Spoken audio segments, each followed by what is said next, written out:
말씀 앞에서 경외함으로 주께 홀로 섭니다. 생명의 말씀 읽고 순종해 주를 예배합니다. 사랑하는 믿음의 가족 여러분, 주님의 은혜 아래서 한 주간이 또 시작되었습니다. 2020년 5월 25일 월요일 하루 한 장 말씀과 함께 함할게. 오늘은 신명기 22장의 말씀과 함께합니다. 사도신경으로 신앙 고백하겠습니다. 전능하사 천지를 만드신 하나님 아버지를 내가 믿사오며 그 외아들 우리 주 예수 그리스도를 믿사오니 이는 성령으로 잉태하사 동정녀 마리아에게 나시고 본디오 빌라도에게 고난을 받으사 십자가에 못 박혀 죽으시고 장사한 지 사흘 만에 죽은 자 가운데서 다시 살아나시며 하늘에 오르사 전능하신 하나님 우편에 앉아 계시다가 저리로서 산 자와 죽은 자를 심판하러 오시리라. 성령을 믿사오며 거룩한 공예와 성도가 서로 교통하는 것과 죄를 사하여 주시는 것과 몸이 다시 사는 것과 영원히 사는 것을 믿사옵나이다. 아멘. 오늘의 말씀 신명기 22장 1절부터 30절까지 말씀을 오늘도 한 절씩 교독하겠습니다. 구약성경 295면입니다. 내 형제의 소나 양이 길 잃은 것을 보거든 못 본 채 하지 말고 너는 반드시 그것들을 끌어다가 내 형제에게 돌릴 것이요. 내 형제가 내게서 멀거나 또는 내가 그를 알지 못하거든 그 짐승을 내 집으로 끌고 가서 내 형제가 찾기까지 내게 두었다가 그에게 돌려줄지니 낙이라도 그리하고 의복이라도 그리하고 형제가 잃어버린 어떤 것이든지 내가 얻거든 다 그리하고 못 본 채 하지 말 것이며 내 형제의 낙이나 소가 길에 넘어진 것을 보거든 못 본 채 하지 말고 너는 반드시 형제를 도와 그것들을 일으킬지니라. 여자는 남자의 의복을 입지 말 것이요 남자는 여자의 의복을 입지 말 것이라. 이같이 하는 자는 내 하나님 여호와께 가증한 자이니라. 길을 가다가 나무에나 땅에 있는 새의 보금자리에 새 새끼나 알이 있고 어미새가 그의 새끼나 알을 품은 것을 보거든 그 어미새와 새끼를 아울러 취하지 말고 어미는 반드시 놓아줄 것이요 새끼는 취하여도 되나니 그리하면 내가 복을 누리고 장수하리라. 내가 새 집을 지을 때에 지붕에 난간을 만들어 사람이 떨어지지 않게 하라. 그 피가 내 집에 돌아갈까 하노라. 내 포도원에 두 종자를 섞어 뿌리지 말라. 그리하면 내가 뿌린 씨의 열매와 포도원의 소산을 다 빼앗길까 하노라. 너는 소와 나귀를 결의하여 갈지 말며 양털과 배실로 섞어 짠 것을 입지 말지니라. 너희는 너희가 입는 겉옷에 내 귀에 술을 만들지니라.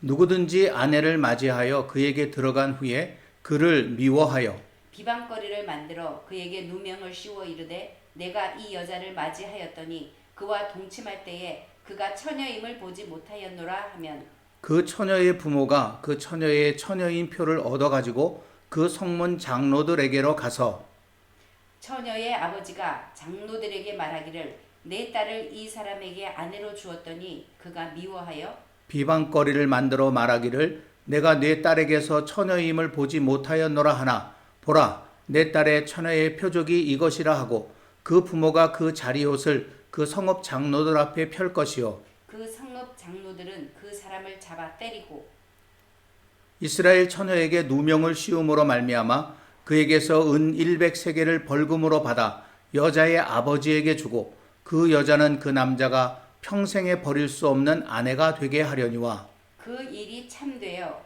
그 처녀에게 처녀의 표적이 없거든 그 처녀를 그의 아버지 집문에서 끌어내고 그 성읍 사람들이 그를 돌로 쳐 죽일지니 이는 그가 그의 아버지 집에서 창기의 행동을 하여 이스라엘 중에서 악을 행하였음이라. 너는 이와 같이 하여 너희 가운데서 악을 제할지니라. 어떤 남자가 유부녀와 동침한 것이 드러나거든 그 동침한 남자와 그 여자를 둘 다 죽여 이스라엘 중에 악을 제할지니라. 처녀인 여자가 남자와 약혼한 후에 어떤 남자가 그를 성읍 중에서 만나 동침하면 너희는 그들을 둘 다 성읍 문으로 끌어내고 그들을 돌로 쳐 죽일 것이니 그 처녀는 성 안에 있으면서도 소리 지르지 아니하였으며 그 남자는 그 이웃의 아내를 욕보였음이라. 너는 이같이 하여 너희 가운데에서 악을 제할지니라.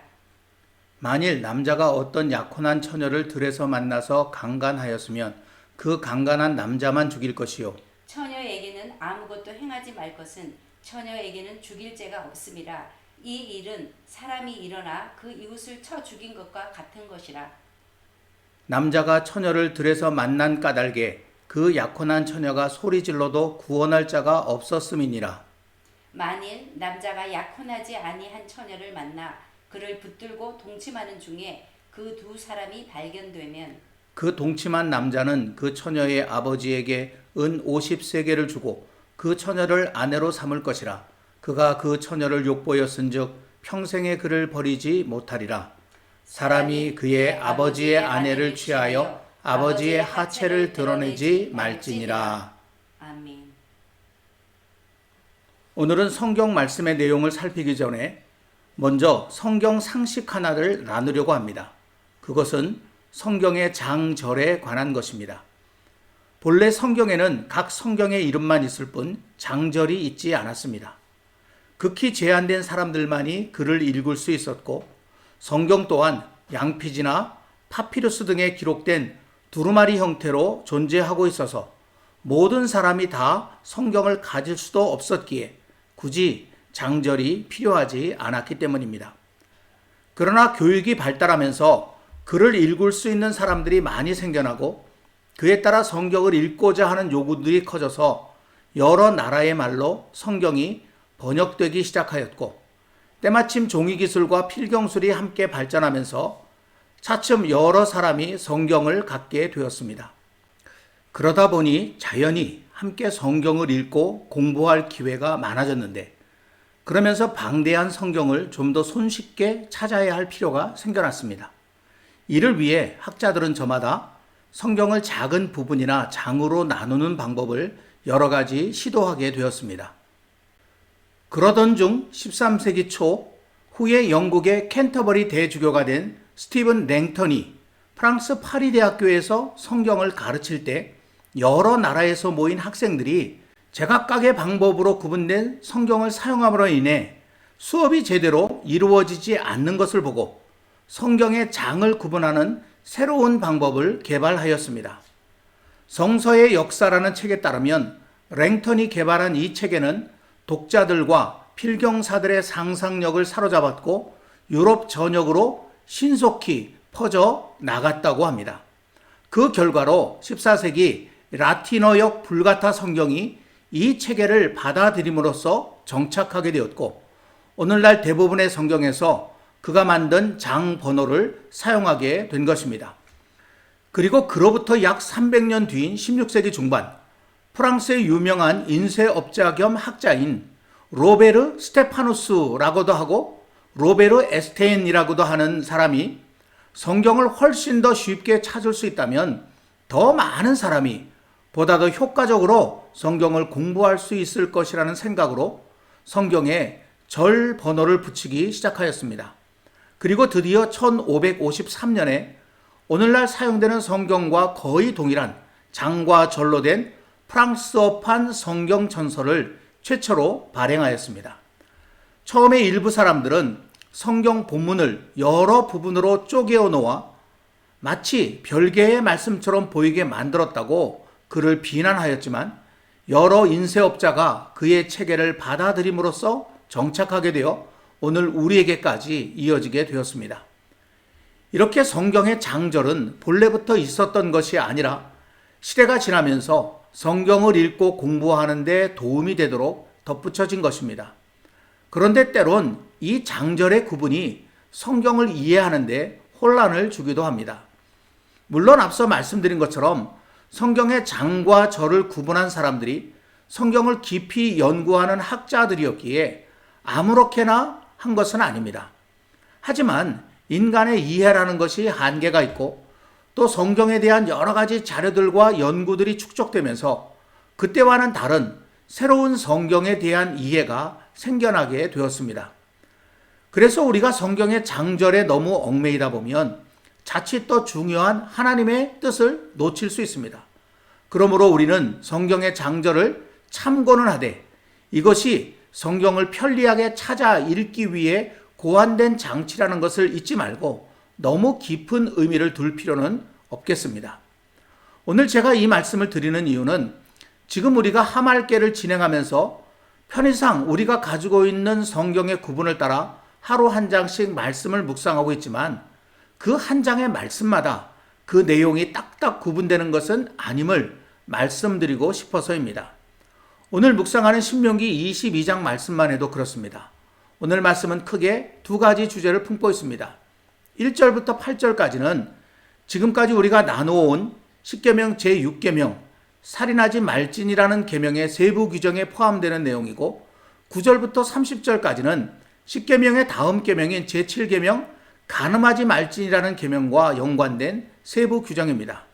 이와 같은 구분을 염두에 두고 오늘 말씀을 함께 나누어 보겠습니다. 먼저 1절부터 4절까지 말씀에서 하나님께서는 형제가 어려움을 당한 것을 못 본 채 하지 말아라 라고 말씀을 하셨습니다.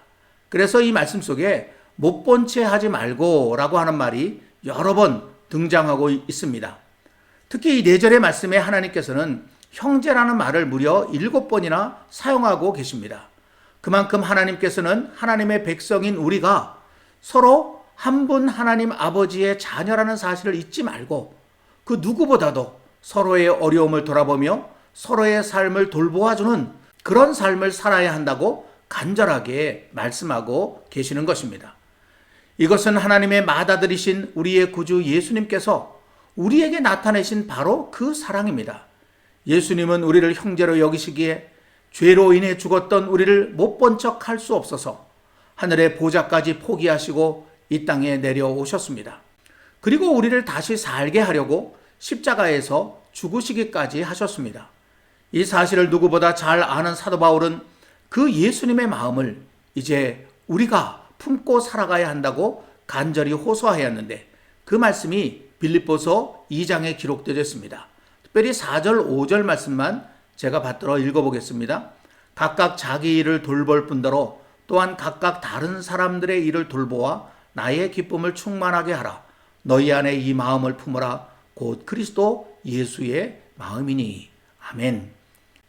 사도 바울은 우리 예수님께서 우리를 형제로 여기시고 어떠한 사랑을 보여주셨는지를 잘 생각해 보면서 그 예수님을 통해서 구원받은 우리들이 그 예수님의 마음을 가지고 서로를 돌아보며 살아가야 한다고 그렇게 간절히 이야기한 것입니다. 이제 오늘 말씀 5절을 보겠습니다. 이 말씀도 우리는 문자적으로 이해하기보다는 이 말씀을 하신 하나님의 마음을 아는데 초점을 맞출 필요가 있습니다. 하나님께서는 남자와 여자를 서로 다르게 창조하셨습니다. 그러기에 남자만이 할 수 있는 일을 여자가 할 수 없고 반대로 여자만이 할 수 있는 일을 남자가 할 수 없습니다. 그러므로 하나님의 백성들은 이 하나님의 창조 섭리를 잊지 말고 남자와 여자가 서로를 있는 그대로 존중하고 서로의 역할과 입장을 소중히 여겨야 한다고 말씀하신 것입니다. 만약 우리가 이것을 무시한다면 그것은 남자와 여자를 창조하신 하나님을 무시하는 것입니다.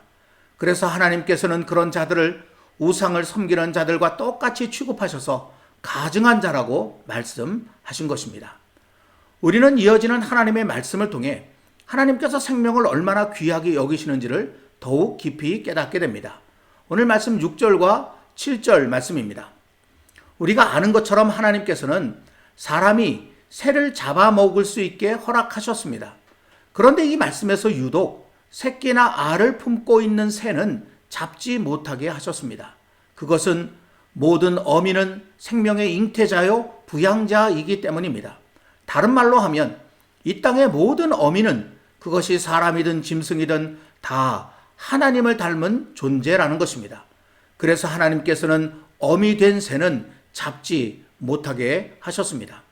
더구나 이 말씀에 보면 이렇게 새끼나 알을 품은 어미새를 잡지 않는 사람에게 하나님께서는 놀랍게도 십계명 제5계명 내 부모를 공경하라는 계명 속에 담아놓으신 그 축복을 똑같이 주시겠다고 약속하셨습니다. 그리하면 내가 복을 누리고 장수하리라. 오늘 말씀에 분명히 기록된 것을 보게 되는 것이죠. 이 말은 어미새를 죽이지 않는 것을 부모를 공경하는 것과 똑같이 생각하신다는 것입니다. 그만큼 하나님께서는 생명을 돌보는 일, 또 생명을 낳는 일을 너무나 소중하게 귀하게 여기시는 것입니다. 여러분, 지금까지 우리가 나누어온 것처럼 하나님께서는 생명을 소중히 여기시는 분이십니다. 그 생명을 창조하신 분이시기 때문입니다. 그러므로 하나님의 자녀된 우리도 생명을 소중히 여겨야 합니다. 우리는 살아가는 모든 삶 속에서 항상 서로를 존중하며 생명을 지키고 보호하는 것을 최우선으로 생각하면서 살아야 합니다. 이것이 생명의 하나님을 믿는 우리의 마땅한 삶의 자세입니다. 이에 대하여 하나님께서는 오늘 말씀에서 구체적인 한 예를 들어 설명해 주셨습니다. 오늘 말씀 8절입니다. 내가 새 집을 지을 때에 지붕에 난간을 만들어 사람이 떨어지지 않게 하라. 그 피가 네 집에 돌아갈까 하노라. 새 집, 그러니까 앞에 새 얘기가 나와서 새의 집이라고 생각하는 분들이 혹가다 있는 것 같습니다. 여기 새 집은 새로운 집을 의미하는 그런 말입니다. 새 집을 지을 때 무엇을 생각하면서 지어야 하는가? 하나님께서 여기 말씀하시기를 생명을 혹시라도 다치게 하지 않을까? 생명의 관점에서 집을 지어야 한다. 그렇게 말씀하신 것이죠. 이것이 바로 하나님께서 생명을 구원해 준 하나님의 백성, 하나님의 자녀들이 마음에 품고 살아가야 할 가장 소중한 삶의 원리여야 하는 것입니다. 바라기는 우리에게 십계명 제6계명 살인하지 말지라는 계명을 주신 하나님 아버지의 마음을 깊이 헤아리고 우리가 살아가는 모든 삶의 자리에서 언제나 생명을 최고의 가치로 여기며 사는 저와 여러분들이 될 수 있기를 간절히 소망합니다. 앞서도 말씀드린 것처럼 오늘의 말씀인 신명기 22장은 십계명 제6계명의 세부 규정을 마무리하고 십계명 제7계명의 세부 규정을 시작하는 말씀입니다. 여러분, 십계명 제7계명이 무엇입니까? 신명기 5장 18절 말씀에 간음하지 말지니라 라고 기록되어져 있습니다. 다른 계명들과 마찬가지로 하나님께서 이 계명을 주신 것은 단순한 인륜의 문제 때문이 아닙니다. 하나님께서는 이 계명을 통해 하나님의 백성들로 하여금 반드시 지키게 하고 싶은 것이 있으셨습니다. 그것은 순결입니다. 1차적으로는 결혼의 순결 또는 가정의 순결이고 나아가서는 삶의 순결이며 궁극적으로는 하나님을 향한 믿음의 순결입니다. 이 순결이야말로 십계명 제7계명 간음하지 말지니라는 계명의 핵심 가치입니다. 먼저 오늘 말씀 13절부터 21절에 길게 언급된 처녀의 증표 문제를 보십시오. 이 이야기의 핵심은 처녀의 증표, 곧 순결의 문제입니다. 이 이야기에 보면 참 못된 남자가 한 사람 등장합니다. 13절, 14절 말씀이죠. 여러분, 얼마나 비겁하며 얼마나 악한 행동입니까? 그런데 놀랍게도 이 남자의 말대로 아내로 맞이한 여자에게서 순결의 증표를 찾을 수 없으면 그 여자를 돌로 쳐 죽이고 이 남자에게는 자유를 주라고 하였습니다.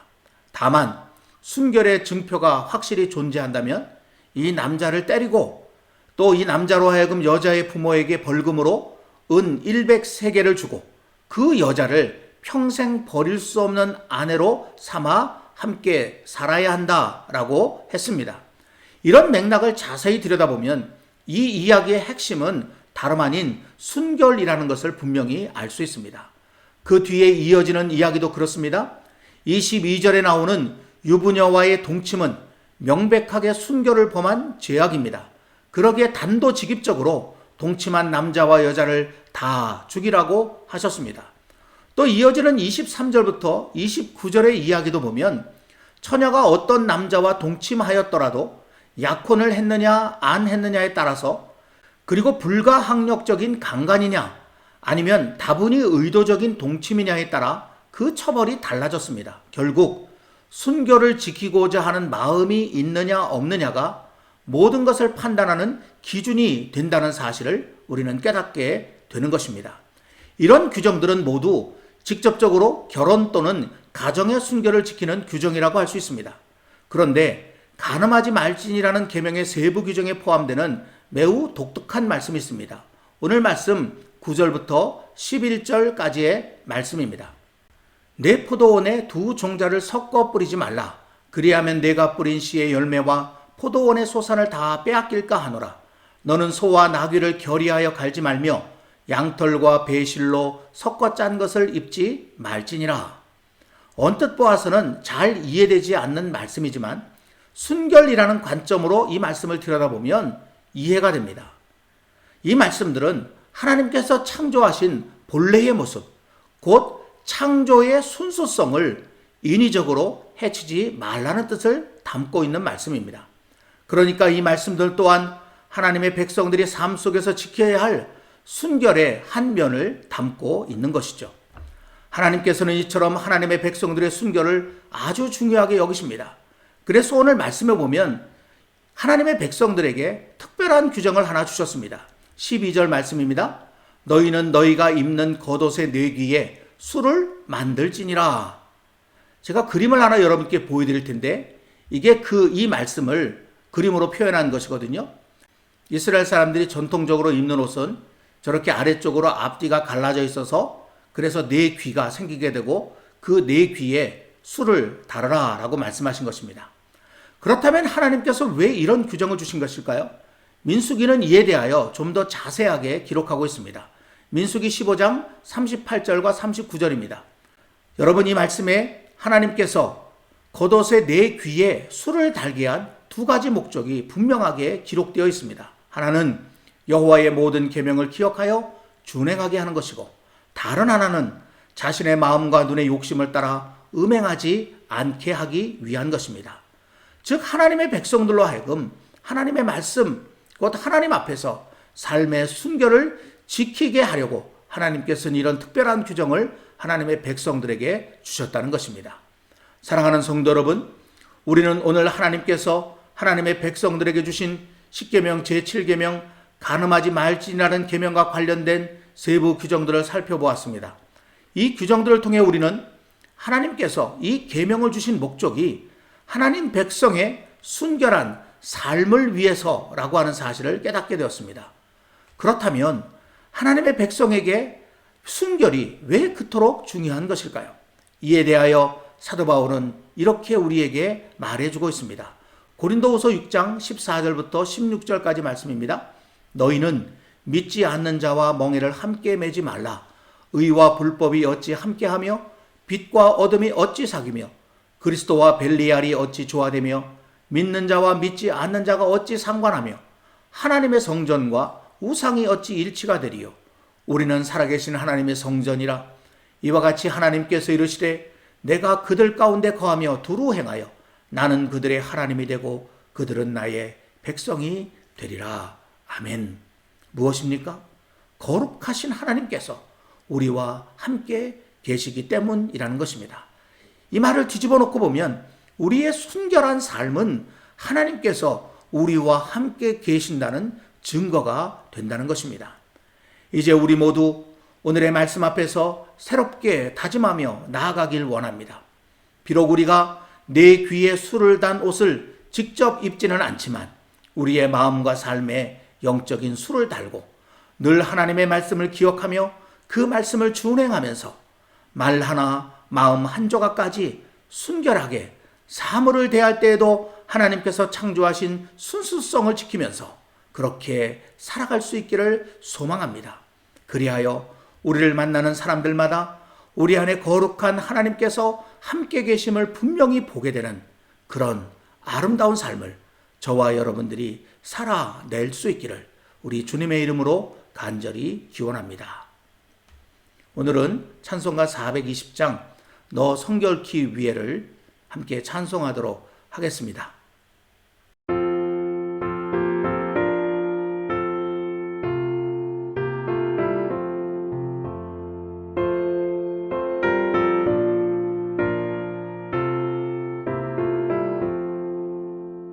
너 성결케 위해 늘 기도하며 너 주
같이 기도하겠습니다. 주님, 내 눈과 코와 입과 귀, 가슴, 심령, 손과 발 모두를 예수님의 보혈로 덮어주소서. 깨끗게 하소서. 내 눈이 음란한 곳을 두리번거리지 않게 하시고 주님이 허락하신 것을 보게 하소서. 내 귀가 세상의 아무 소리나 듣게 하지 마시고 하나님께서 말씀하시는 것을 듣게 하소서. 내 코가 벌렁거리며 세상의 좋은 냄새를 찾지 않게 하시고 그리스도의 향기를 맡게 하소서. 내 입술이 마음에 가득한 것을 그냥 쏟아내지 않게 하시고 성령님이 말씀하게 하시는 것을 전하게 하소서. 내 마음을 새롭게 하소서. 세상적인 정보로 채우지 않게 하시고 성령님이 주시는 말씀을 감동으로 받는 마음판이 되게 하소서. 내 심령이 하나님의 영광으로 가득하게 하소서. 내 손이 더러운 것을 만지는 탐욕스러운 손이 되지 않게 하시고 사랑과 치유의 손이 되게 하소서. 이 손이 빛의 손이 되어서 닿는 곳마다 변화가 일어나게 하소서.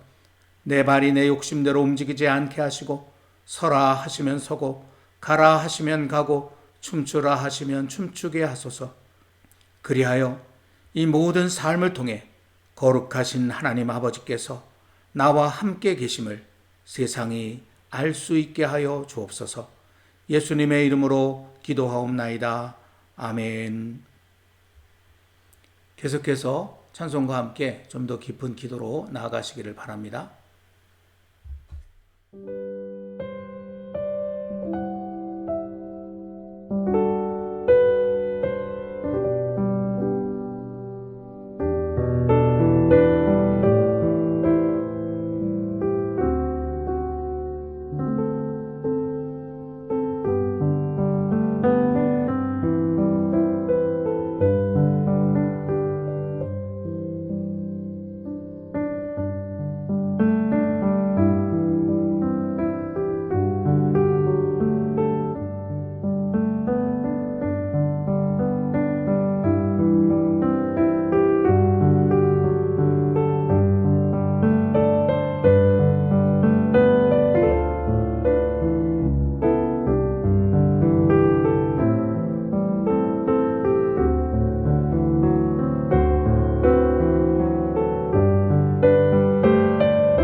주